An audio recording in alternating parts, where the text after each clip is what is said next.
Hello दोस्तों, आपका cell chapter पूरी तरीके से कंप्लीट हो गया है। जिसने अभी तक नहीं देखा है तो वो चैनल पे जाके वीडियो पे क्लिक करो, वहां पे सारे वीडियोस पड़े हुए हैं सेल के, आप आराम से देख लीजिए। आज का जो टॉपिक है वो हमारा है न्यूक्लिक एसिड। न्यूक्लिक एसिड की जो खोज करी थी वो फ्रेडरिक मिशन ने करी थी। किसने करी थी? फ्रेडरिक मिशन, जिसको हम शॉर्ट में बोल सकते हैं F mission. F mission. Nucleic acid की खोज किसने करी थी? फ्रेडरिक मिशन ने। जब इन्होंने न्यूक्लिक एसिड की खोज करी थी तो न्यूक्लिक एसिड जो है वो दो टाइप्स का होता है। कौन सा? एक हमारा होता है डीएनए, दूसरा होता है हमारा आरएनए। तो भाई जाहिर सी बात है, जब इन्होंने न्यूक्लिक एसिड की खोज करी तो अगर कोई शख्स ये पूछे कि डीएनए की खोज किसने करी, तब भी आप यही बताओगे कि डीएनए की खोज करी थी फ्रेडरिक मिशन ने। अगर कोई आरएनए की खोज पूछे कि डिस्कवरी आरएनए की किसने करी, तब भी आप यही बोलोगे कि फ्रेडरिक मिशन ने इसकी डिस्कवरी करी थी।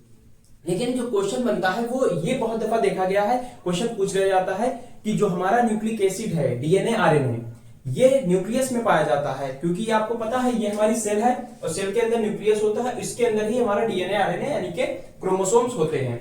लेकिन कभी कभार क्वेश्चन ये पूछते हैं कि न्यूक्लियस के अलावा, मतलब केंद्र जो होता है उसके अलावा हमारा जो डीएनए आरएनए है वो और कहां कहां पाया जाता है।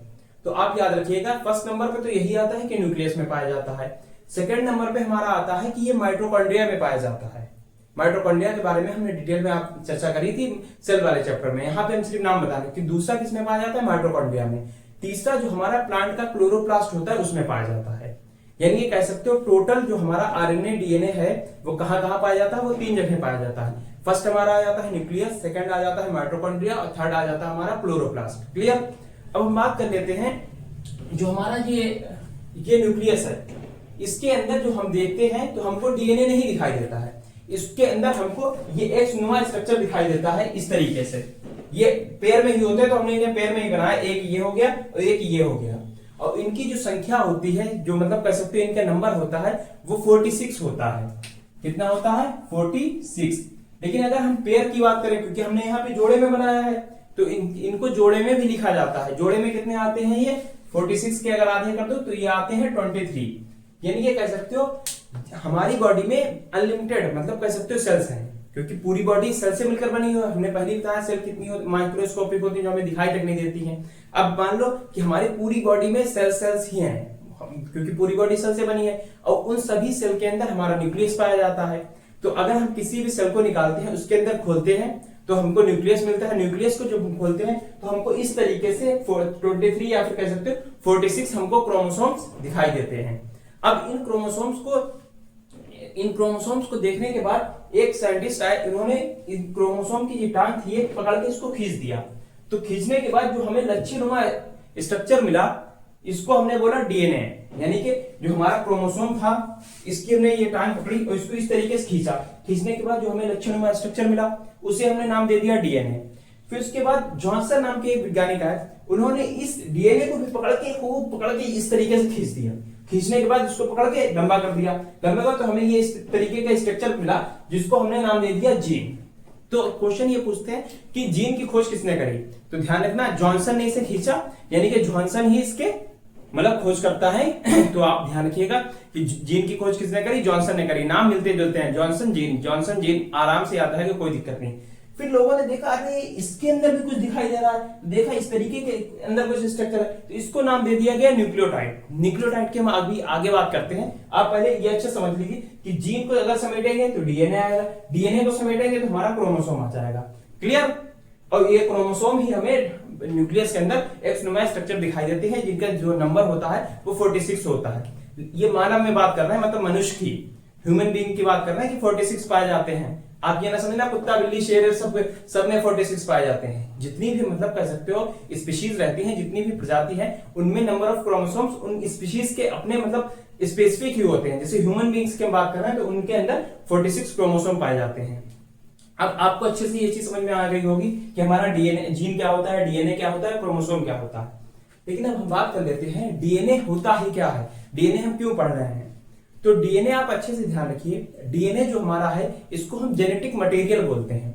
अब जेनेटिक मटेरियल क्यों बोलते हैं? क्योंकि हमारी बॉडी का किस तरीके से स्ट्रक्चर बनेगा, हमारी आंख कान पैर हाथ पैर जो भी पूरा स्ट्रक्चर हमें दिखाई देता है, ये डीएनए के पास ही पूरी इंफॉर्मेशन होती है। वही डिसाइड करता है कौन चीज कैसे बनेगी। एग्जाम्पल के लिए आप ऐसा समझिए, जब किसी बेबी की इंफॉर्मेशन हो रही होती है, मतलब कोई मदर है, उसके यूट्रस में बेबी ग्रोथ करता है, जब बेबी आता है तो उस बेबी के पास तो इतनी समझ नहीं होती है कि मतलब उस बेबी को कोई तो बता रहा होता है कि भाई तुम्हारे 2 हाथ होंगे, दोनों हाथों में 5 फिंगर होंगे, इधर वाले हाथ में भी 5 फिंगर होंगी, जो तुम्हारे बाल होंगे वो खोपड़ी पे यानी कि सर पे होंगे, मुंह पे इस तरीके नहीं आ जाएंगे कि मुंह पे इस तरीके से हों। उसी तरीके से तुम्हारी 2 आंखें होंगी, वो भी मुंह पे इधर साइड में, ये नहीं कि इन आंखों को उठा के पेट में लगा दिया। वैसे ही तुम्हारी एक मतलब नाक होएगी, दूसरा मुंह होएगा, ये नहीं कि तुम्हारी इंफॉर्मेशन तुमने नाक इधर लगा ली, मुंह इधर लगा ली, सूंघ इधर से रहो, खाजा इधर ऐसे दे रहे हो। तो मतलब ये सारी इंफॉर्मेशन कोई तो दे रहा है, तो वो इंफॉर्मेशन कौन देता है? वो डीएनए देता है। और जो भी चीज डीएनए के पास होती है वो एक जनरेशन से दूसरी जनरेशन में जाती ही है। अब अब इस डीएनए में कभी कदार ऐसा होता है कुछ गड़बड़ी हो जाती है, तो इस गड़बड़ी के कारण ही तुमने देखा हुआ है कभी कदार ऐसा होता है कि किसी इंसान की 6 उंगलियां हो जाती हैं, किसी की पूंछ निकल जाती है, किसी की तीसरी आंख निकल जाती है, किसी का एक कान ही नहीं होता। अगर आपने ये चीजें नोटिस करी हो तो इस तरीके से चीजें होती हैं, तो वो किसमें? वो डीएनए में गड़बड़ी के कारण ही हो जाता है। तो डीएनए की जो इन्फॉर्मेशन होती है वो टोटली जाती है मतलब नेक्स्ट जनरेशन में। लेकिन अब जैसे जो हम आपको पढ़ा रहे हैं ये सारी चीजें, तो ये हमको अच्छे से याद है, मेरे सारी चीजें ये ब्रेन में हैं। लेकिन जो हमारी आने वाली बच्चे होंगे तो उनके अंदर थोड़ी ये चीजें, वरना वो पैदा होता वो डायरेक्टली कहता है chromosome, DNA, Friedrich Miescher, Carlsberg, ये वो सारे नाम गिनने लगता। क्योंकि अगर डीएनए के अंदर पहुंच जाते तो जैसी पैदा हो तो उसके अंदर ये मतलब इंसान कहते हैं सॉफ्टवेयर जैसी कोई आप लोग डाउनलोड करते हैं तो सारी चीजें उसके अंदर होती, तो उसके अंदर ये सॉफ्टवेयर होता है कि उसके अंदर सारी चीजें होती। लेकिन ये चीजें कहाँ है? ये हमारे ब्रेन में है, ना कि डीएनए में। तो हमारी जो भी जनरेशन मतलब जो भी बच्चे आएंगे तो उनको ये चीजें फिर से पढ़ना पड़ेंगी। अगर नहीं पढ़ेंगे तो उनको ये चीज नहीं आएगी। ऐसी अगर कोई पहलवान है तो उसकी जो मतलब कह सकते हैं पहलवानी वो उसकी मांसपेशियों में होती है, वो अगर ताकत भरा है। तो अगर उसका कोई बच्चा अगर पैदा होगा, ये नहीं कि वो बचपन से पैदा मैं डंबल उठा रहा है, ये लोग बाइसेप लगा रहा है, इस तरीके से वो नहीं कर सकता है, क्योंकि उसकी जो मांसपेशियां होती है वो उसकी मसल्स में है। मतलब जो उसकी मतलब कह सकते हो पहलवानी है वो मांसपेशियों में है, उसकी मसल्स में है, ना कि उसकी डीएनए में है जो उसके बच्चे में चले जाए। अगर उसको भी पहलवान बनना है तो उसको भी उतनी मेहनत करना पड़ेगी, उसको भी मेहनत लगाना पड़ेगी, जिम जाना पड़ेगा, भागना, रनिंग, जो भी मतलब पहलवानी के लिए होता है वो सारी चीजें करना पड़ेंगी, क्योंकि वो उसकी मसल्स में है, ना कि डीएनए में। ये आपको इतनी चीज अच्छे समझ में आ गई होगी कि जो जीन है इसको अगर हम समेटते हैं तो हमारा डीएनए आता है, डीएनए को समेट देते हैं तो हमारा क्रोमोसोम आ जाता है, जिनकी नंबर 46 होती है यानी कि 23 होती है। अब हमने यहाँ पे बात करी थी न्यूक्लियोटाइड की, तो ये हमारा जो डीएनए है ये डबल स्ट्रैंडेड होता है। कैसा होता है? ये इस तरीके से जो हमने बनाया है यहाँ पे, इस तरीके से ये डबल स्ट्रैंडेड होता है, डबल स्टैंडर्ड होता है। अब ये डबल स्टैंडर्ड होने की वजह से यहाँ पे जो हमने डीएनए बनाया है ये डबल स्टैंडर्ड होता है, और जो हमारा आरएनए होता है ये सिंगल स्टैंडर्ड ही होता है। तो क्वेश्चन ये भी पूछा जाता है कि डीएनए हमारा मतलब स्ट्रक्चर कैसे होता है, तो आप हमेशा ध्यान रखना ये डबल स्टैंडर्ड यानी कि 2 धागों से मिलकर बना होता है। अब 2 धागे कैसे होते हैं, इसमें अलग अलग जो मतलब वाटसन क्रिक ने मॉडल दिया था उसके अकॉर्डिंग ये एक होएगा इसका 3 एंड, दूसरा होएगा 5 एंड, और यहीं पे एक होएगा 5 एंड और एक होएगा 3 एंड। मतलब ये एक दूसरे के अपोजिट होते हैं। अपोजिट मतलब विपरीत होते हैं कि मतलब ये इधर 3 एंड है तो इधर 5 एंड होएगा, नीचे 3 एंड है तो इधर 5 एंड होएगा। और ये जो मतलब स्ट्रक्चर जो बन रहा है जो इस तरीके से आ रही है तो इसको बोलते हैं न्यूक्लियोटाइड। और ये मतलब कह सकते हो बहुत सारी न्यूक्लियोटाइड से मिलकर ही हमारा स्ट्रक्चर बनता है, धागा बनता है, जिसको हम पॉलीन्यूक्लियोटाइड बोलते हैं। जैसी बहुत सा अगर टेक्निक है, बहुत ज्यादा टेक्निक हो जाती है तो उसको हम पॉलीटेक्निक बोलते हैं। ऐसी बहुत सारी न्यूक्लियोटाइड हो जाती हैं तो इनको हम पॉलीन्यूक्लियोटाइड बोलते हैं। तो ये होता है कि डीएनए जो है हमारा वो 2 पॉलीन्यूक्लियोटाइड चेन से मिलकर बना है। एक तो हमारी ये पॉलीन्यूक्लियोटाइड चेन हो गई, दूसरी ये हमारी पॉलीन्यूक्लियोटाइड चेन हो गई। अब अगर आप इसको डिटेल में पढ़ेंगे या वाटसन क्रिक मॉडल पढ़ेंगे, जब हम आपको इसके लिए नेक्स्ट वीडियो मतलब दूसरा वीडियो बना देंगे तो उसमें इनकी भी डिटेलिंग है कि इसके बीच की जो ये यहां से यहां तक इसको हेलिक्स कहते हैं, इसके बीच की दूरी 34 एंगस्ट्रॉम होती है, बीच यहाँ पे जो इसका व्यास होता है उसकी 20 एंगस्ट्रॉम होती है, जो नाइट्रोजनस बेस होते हैं उनकी 3.4 एंगस्ट्रॉम होती है। हम अभी वाटसन क्रिक मॉडल नहीं पढ़ा रहे हैं तो इस चीज को हम यहाँ पे नहीं बता रहे हैं। हम वाटसन क्रिक मॉडल को अलग से मतलब एक वीडियो प्रोवाइड करवा देंगे, आप उसे अच्छे देख लेना तो इसकी डिटेलिंग पूरी अच्छे तरीके से हो जाएगी। आई होप आपको ये अच्छे से समझ में आ गया होगा। आप इसका एक स्क्रीनशॉट ले लीजिए, फिर हम इसको आगे बताते हैं डीएनए आरएनए को सही से। चलिए डीएनए को देख लेते हैं। हमने आपसे बोला था कि जो हमारा डीएनए है वो इन दो पॉलीन्यूक्लियोटाइड चेन से मिलकर बना होता है। ये पॉलीन्यूक्लियोटाइड चेन कैसे बनती है? तो ये न्यूक्लियोटाइड से मिलकर बनी होती है। मतलब जब बहुत ढेर सारी न्यूक्लियोटाइड आपस में मिक्स हो जाती है, मिल जाती है, तो उसको हम पॉली बोलते हैं। जैसे हमने एग्जाम्पल भी दिया था, जैसे टेक्निक को जब ज्यादा बढ़ा देते हैं तो उसे पॉलीटेक्निक बोलते हैं। तो डीएनए को हम न्यूक्लियोटाइड भी बोल सकते हैं।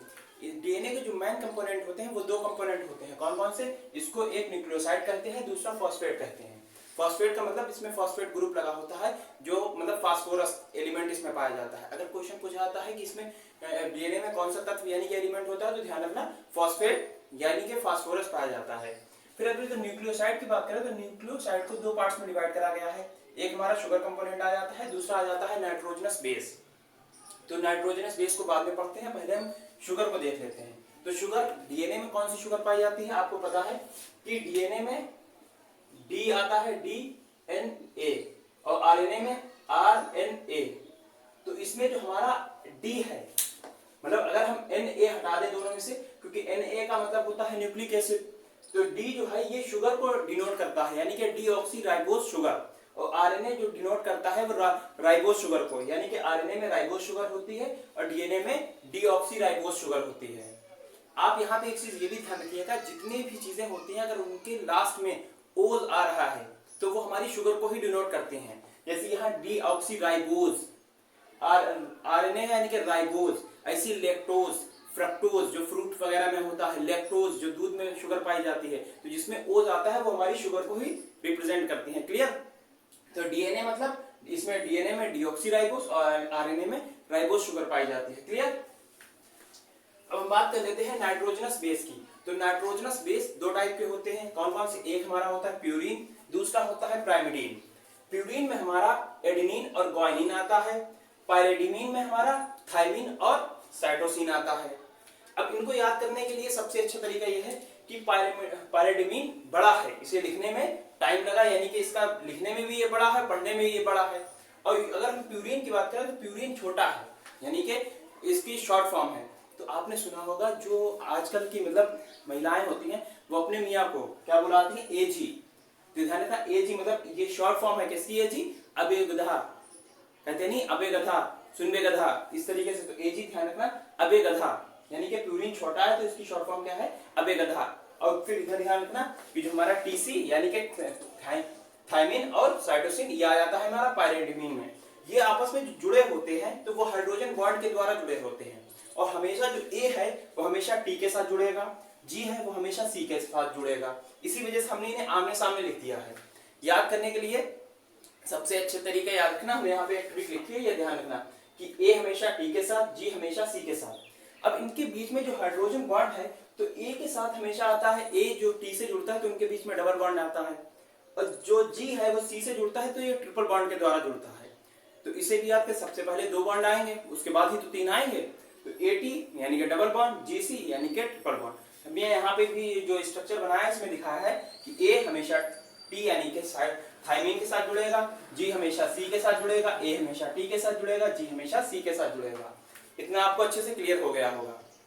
अब यहाँ पे एक चीज और आप अच्छे से क्लियर कर लीजिए कि जो हमारा एडेनिन, ग्वानिन, साइटोसिन, थायमिन ये सारी चीजें हैं। तो अगर हमको आरएनए की अगर हम बात करें, क्योंकि ये तो हमारा डबल स्ट्रैंडेड होता है डीएनए, लेकिन जो आरएनए की बात करते हैं हमने इस तरीके से स्ट्रक्चर बनाया था कि जो आरएनए होता है हमारा सिंगल स्ट्रैंडेड होता है।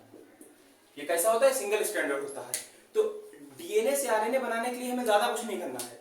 जो हमारा ये थायमिन है इसको हम हटा के यहाँ पे यूरेसिल लगा दें, मतलब कह सकते हो कि सिर्फ यूरेसिल लगाने से ये हमारा पूरा स्ट्रक्चर जो है ये आरएनए का बन गया। तो क्वेश्चन ये पूछा जाता है कि डीएनए के नाइट्रोजनस बेस पे किसकी चेंजिंग करने पर हम आरएनए बना सकते हैं? तो हम मतलब थायमिन की जगह पर अगर यूरेसिल लगा देंगे तो हमारा आरएनए बन जाएगा, और अगर यूरेसिल को हटा के, आरएनए में यूरेसिल को हटा के हम थायमिन लगा देते हैं तो हमारा फिर वहां पे डीएनए बन जाएगा। यानी कि आपके दिमाग में क्वेश्चन आ रहा होगा कि सर जी अगर हमें डीएनए मिल जाए तो हम उससे आरएनए बना सकते हैं, अगर हमें आरएनए मिल जाए तो हम उससे डीएनए बना सकते हैं, क्योंकि चेंजिंग सिर्फ नाइट्रोजनस बेस की है। सिर्फ इसको चेंज करोगे, अगर टी लगा दोगे तो डीएनए हो जाएगा, यू लगा दोगे तो आपका आरएनए हो जाएगा। तो आपको इतनी चीज अच्छे से डीएनए समझ में आ गया होगा कि डीएनए क्या है, इसके कंपोनेंट कौन है। आप अच्छे एक चीज और याद रखिएगा, फिर डीएनए के जो मेनली कंपोनेंट है, आप न्यूक्लियोसाइड ना याद रखिए, आप ये ध्यान रखिए शुगर, नाइट्रोजनस बेस और फॉस्फेट ग्रुप। और जब भी अगर आपसे क्वेश्चन कोई पूछे कि इसमें कौन सा तत्व यानी कि एलिमेंट पाया जाता है, तो वहां पे बहुत से लोग नाइट्रोजन लगा देते हैं। तो नाइट्रोजन ये बेस है, मतलब जो कह सकते हैं जो क्षार वाला बेस होता है, अम्ल क्षार वाला। तो यहाँ भी ये तत्व नहीं है। फॉस्फेट यानी कि फास्फोरस जो है उस एलिमेंट, उस तत्व की बात हो रही है, तो इसका आंसर फॉस्फेट ही होता है। डीएनए को आप इसका स्क्रीनशॉट ले लीजिए, फिर हम आरएनए को समझाते हैं, ठीक है। चलिए आपका आरएनए देख लेते हैं। आरएनए की फुल फॉर्म होती है राइबो न्यूक्लिक एसिड, और इसमें जो शुगर पाई जाती है वो कौन सी शुगर पाई जाती है, राइबोज शुगर पाई जाती है। हमने आपको बताया था जो इसमें आरएनए हो या फिर डीएनए हो, ये इसका फर्स्ट लेटर होता है, जैसे डीएनए में डी, आरएनए में आर, ये शुगर को ही रिप्रेजेंट करते हैं। तो यहाँ आर का मतलब क्या होता है, राइबोज शुगर होता है। इसमें जो बेस होते हैं सेम वही एडेनिन, ग्वानिन और यूरेसिल होते हैं, लेकिन नहीं, एडेनिन, ग्वानिन, थाइमिन।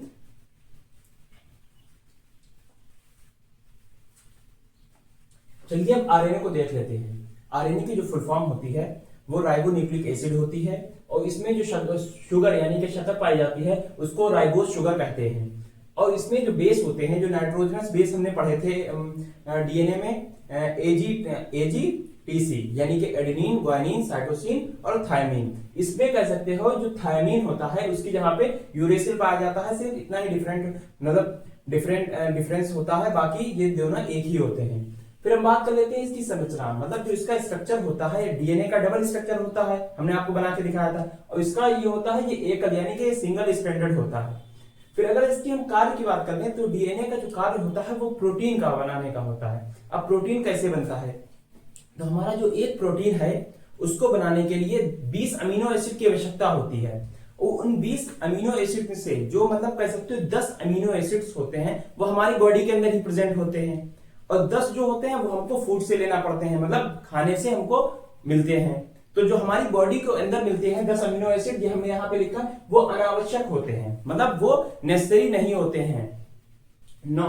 और उसके बाद अगर हम 10 आवश्यक की बात करें, जो हमें भोजन से मिलते हैं, वो हमारे लिए जरूरी होते हैं।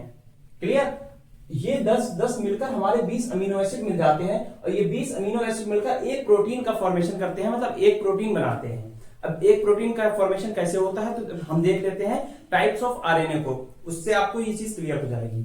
तो जो हमारा टाइप्स ऑफ आरएनए, तो आरएनए 3 टाइप का हम पढ़ते हैं, एक होता है एमआरएनए, दूसरा टीआरएनए और फिर आरआरएनए। एमआरएनए का फुल फॉर्म होती है कि मैसेंजर आरएनए, टीआरएनए का फुल फॉर्म होती है ट्रांसफर आरएनए, और आरआरएनए की फुल फॉर्म होती है राइबोसोमल आरएनए। जो हमारा मैसेंजर आरएनए है इसका काम होता है पहचान करना। अब पहचान किस चीज की करेगा, हमने जो फूड खाया फूड खाने के बाद उसमें तो अलग अलग टाइप के अमीनो एसिड होते हैं, तो मैसेंजर आरएनए जो होता है हमारा, वो देखता है जब फूड हमारी बॉडी में डाइजेस्ट हो जाता है, तो वो देखता है इसमें कौन कौन सा अमीनो एसिड है जिनकी हमें जरूरत है, और ये उनकी पहचान करता है। देखा ये अमीनो एसिड है, इसको पकड़ के रख लिया, दूसरा है उसको पकड़ के रख लिया, तीसरा है उसको पकड़ के रख लिया। तो हमने भी बताया ना कि 10 जो होते हैं वो हमारे भोजन से हमें मिलते हैं, जो आवश्यक होते हैं हमारे लिए। तो ये उन 10 अमीनो एसिड की पहचान करता है, और पहचान करते क्या करता है, इसने पहचान करी, पहचान करने के बाद ये ट्रांसफर आरएनए को बुलाता है, क्योंकि ये खुद नहीं जाता, अगर खुद देने जाएगा तो जब तक और अमीनो एसिड हल्के हल्के निकल जाएंगे, तो जिसकी वजह से ये ट्रांसफर आरएनए को बुलाता है, इधर आओ इधर आओ। ट्रांसफर आरएनए जाते हैं, हाँ क्या हुआ, तो कहते हैं ठीक है ये लो 10 अमीनो एसिड, और इसको तुम राइबोसोमल आरएनए को दे दो जाके, क्योंकि ये राइबोसोमल आरएनए का वर्क होता है कि ये प्रोटीन का फॉर्मेशन करता है, प्रोटीन निर्माण करता है। तो ये ट्रांसफर आरएनए को बुलाता है, मैसेंजर आरएनए उसको अमीनो एसिड दे देता है कि जाओ तुम राइबोसोमल आरएनए यानी कि आरआरएनए को दे दो जाके, और आरआरएनए उसका निर्माण करके मतलब प्रोटीन का फॉर्मेशन कर देता है, प्रोटीन बना देता है। क्लियर इस चीज को एक दफा फिर से देख लीजिए। मैसेंजर आरएनए का कार्य क्या होता है, ये पहचान करता है कि अमीनो एसिड है, उनको रख लिया। फिर परिवहन कार्य कौन करता है, ट्रांसफर आरएनए, यानी कि जितना भी मतलब कर सकते हो अमीनो एसिड है वो राइबोसोमल आरएनए के पास कौन लेके जाता है, वो ट्रांसफर आरएनए लेके जाता है। और जब राइबोसोमल आरएनए यानी कि राइबोज, हमने आपको सर में बताया था, राइबो जो होते हैं राइबोज के बारे में बताया था कि ये प्रोटीन फॉर्मेशन करते हैं, इनको प्रोटीन फैक्ट्री भी कहते हैं, जिसकी वजह से ये प्रोटीन का फॉर्मेशन करते हैं। उन 20 अमीनो एसिड से लेके 10 हमको फूड से मिल गए, 10 हमने जो हमारी बॉडी के अंदर थे उन दोनों को मिला के जब 20 हो गए तो उससे एक प्रोटीन का फॉर्मेशन कर देते हैं। तो ये आपको अच्छे से समझ में आ गया होगा इसकी फुल फॉर्म। राइबोन्यूक्लिक एसिड, कौन सी शुगर पाई जाती है, क्या क्या चीजें होती हैं, कितने टाइप के होते हैं, मैसेंजर आरएनए, ट्रांसफर आरएनए और राइबोसोमल आरएनए, इतनी चीज क्लियर हो गई होगी। अब हम इसमें देख लेते हैं कि प्रोटीन का फॉर्मेशन कैसा होता है, या फिर डीएनए से आरएनए कैसे बनता है, या आरएनए से डीएनए कैसे बनता है। क्लियर? चलिए हम देख लेते हैं ट्रांसक्रिप्शन, ट्रांसलेशन और रेप्लिकेशन क्या होता है।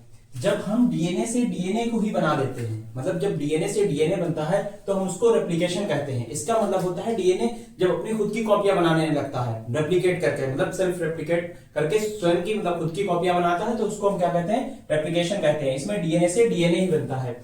दूसरा हमारा आता है ट्रांसक्रिप्शन। इस ट्रांसक्रिप्शन में हमारा डीएनए से जो है वो आरएनए बनता है, और डीएनए से आरएनए बनाने के लिए आपको कुछ करना ही नहीं है, सीधा सफा कि जो थायमीन है उसको हटा के यूरेसिल लगा देना है, तो उसको हमने बोलते हैं ट्रांसक्रिप्शन। यानी कि डीएनए से डीएनए बना उसको रेप्लिकेशन, डीएनए से आरएनए बना उसको ट्रांसक्रिप्शन। जब हम कह सकते हो आरएनए से जब हम डीएनए बनाने लगते हैं तो उसको हम बोलते हैं रिवर्स ट्रांसक्रिप्शन। मतलब इस डीएनए से हमने बनाया आरएनए तो कहलाया ट्रांसक्रिप्शन, और आरएनए से हमने बना दिया डीएनए तो ये कहलाया हमारा रिवर्स ट्रांसक्रिप्शन। अब ये आरएनए ही हमारा प्रोटीन बनाता है। लेकिन जब आरएनए से प्रोटीन बनाएंगे तो इधर वापस आने का कोई रास्ता नहीं है। आरएनए से आपने प्रोटीन बना लिया तो प्रोटीन से कभी भी आरएनए नहीं बन सकता है। लेकिन हम अगर आरएनए से डीएनए बना सकते हैं, डीएनए से आरएनए बना सकते हैं। इस वजह से हमने ये एक एरो इधर के लिए लगाया, दूसरा एरो इधर के लिए बनाया है, जिसकी वजह से ये दिख रहा है कि मतलब ये डीएनए और आरएनए एक दूसरे को आसानी से बना सकते हैं। और जो रिवर्स ट्रांसक्रिप्शन है, इस रिवर्स ट्रांसक्रिप्शन का ही यूज हुआ था कोविड-19 में। जो हमारी कोविड की जांच होती थी वो रिवर्स ट्रांसक्रिप्शन पर ही आधारित थी, जिसको हम बोलते थे आरटी-पीसीआर। ये आरटी-पीसीआर क्या है, इसके लिए आप अलग से वीडियो अगर हमें टाइम मिला तो बना देंगे, वरना आप ये समझिए रिवर्स ट्रांसक्रिप्शन जो होता है इसी के बेस पर हमारी कोविड की जांच होती थी। क्लियर? ये आपका डीएनए आरएनए टोटली कंप्लीट हो गया। अब हम नेक्स्ट वीडियो में नेक्स्ट चैप्टर की बात करेंगे। तब तक के लिए थैंक यू, धन्यवाद।